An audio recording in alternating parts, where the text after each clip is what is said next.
50 লক্ষ টাকা যদি খরচ হয়, একটি টাকাও যদি চুরি করা না হয়, 50 লক্ষ টাকা দিয়ে রাস্তাঘাট এই বেহাল অবস্থা দূর করা সম্ভব। এরপরে 4টা ব্রিজ, কয় কোটি টাকা লাগবে ব্রিজ করতে? যে পরিমাণ টাকা আমাদের এমপিরা আত্মসাৎ করেন, সেই পরিমাণ টাকা যদি মাত্র বন্ধ করা হয়, তাহলে 4টা ব্রিজ এই এলাকায় করা সম্ভব।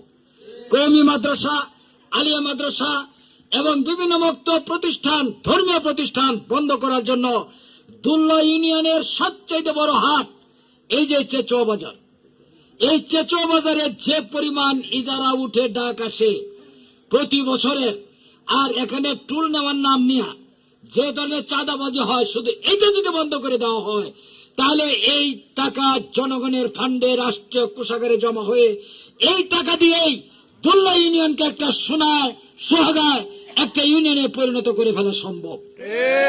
এই কাজটি করা হবে দুর্নীতি বন্ধ করার মাধ্যমে, অর্থ আত্মসাৎ বন্ধের মাধ্যমে, চাঁদাবাজি মাস্তানি বন্ধ করার মাধ্যমে।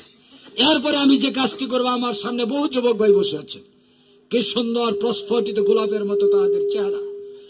তাদের কর্মসংস্থানের জন্য আমরা এখানে উদ্যোগ নিব। কিভাবে? মিল, ফ্যাক্টরি, কলকারখানা গড়ে তোলা যাবে।